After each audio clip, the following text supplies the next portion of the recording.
Making sure oli mukatuliki oyo asaanidde ataliiko question mark. Abantegedde montegedde.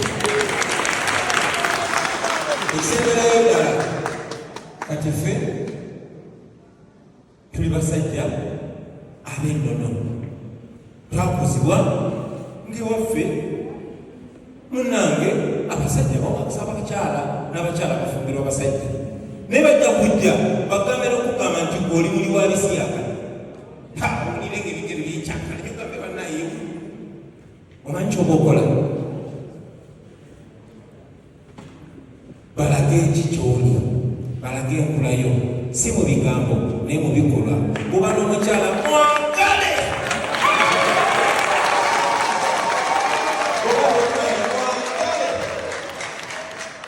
Kubagala okutiriko overdose.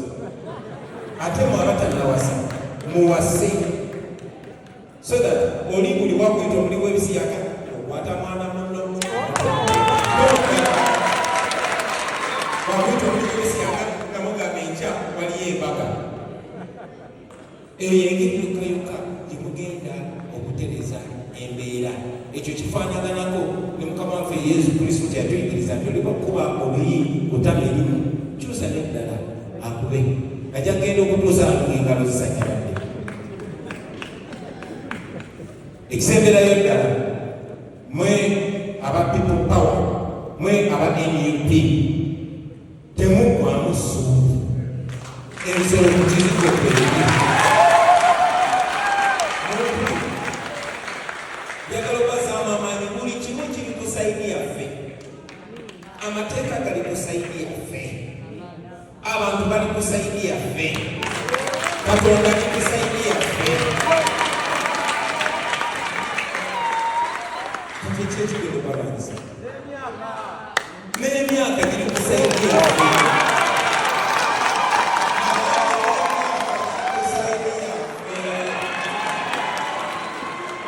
Kale nno byemukolagana mubikole nga mwine essuubi. Bwe muba mutambuza enjiri y'enkyukakyuka mugitambuze nga mwine essuubi. Kubanga buli kimu kiri ku sayidi yaffe.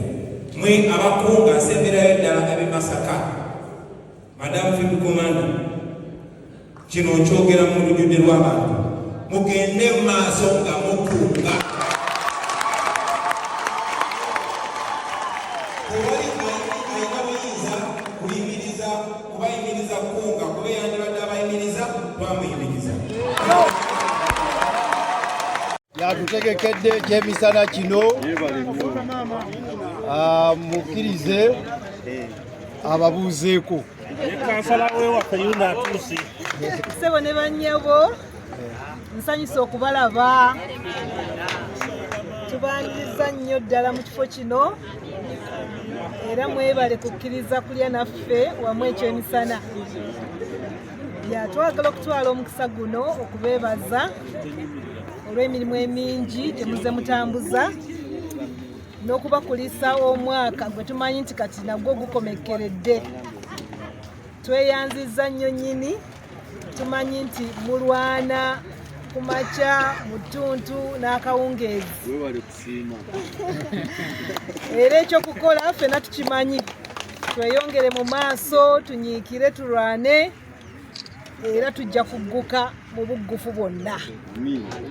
Tweyanzizza nnyo, tweyanzeege, tusiimye bongerwa.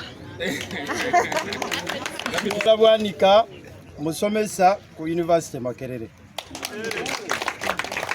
Senior lecturer mu University omwo. Kyekyamongerwako ti Dr. Gladys Bwanika.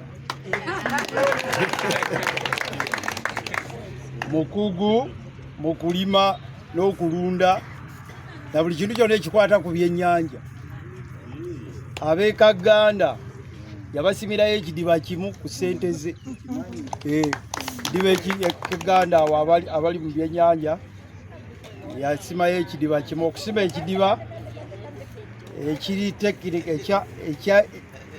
ekyabayivu nga bwe babisima kibeera kya ssente nyingi. Naye mu maaso awo tujja kwongera okulaba byasobola okutugattako. Emabegako awo yakolako naffe wano mu baana bwe twayita abaana b'amasomero. Abo abaana be twayita yali pulojekiti ye bwe twayogera nabo abakimanya nga twagala tubaagazisa okusoma.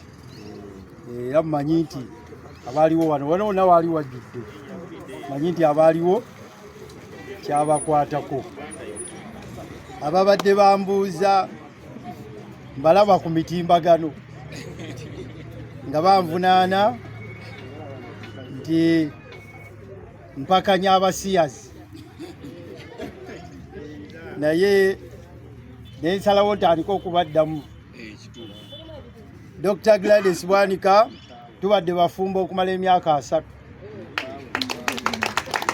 era 2026 akalunga kawedde ekijaguzo ky'emyaka gyaffe kijja kubeera wano. Kijja kubeera wano. Tujja kuddamu tusambe gawuni, nja kuddayo ewaabwe Banyanjula ogwokubiri.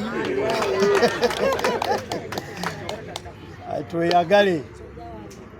Era abasiyazi mbagandize mukyalo wange mukazi, nakyo njagala bakitegeere.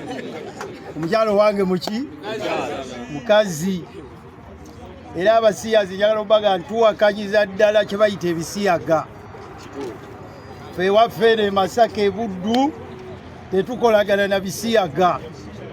Tetugenda kubirya, tetugenda kubiwagira, tetugenda kukwata ssente zaabyo, era tetulibiwagira. Era mumanyi wano abantu baffe batudde wano ekigambo ekyo bakimanyi bulungi nnyo.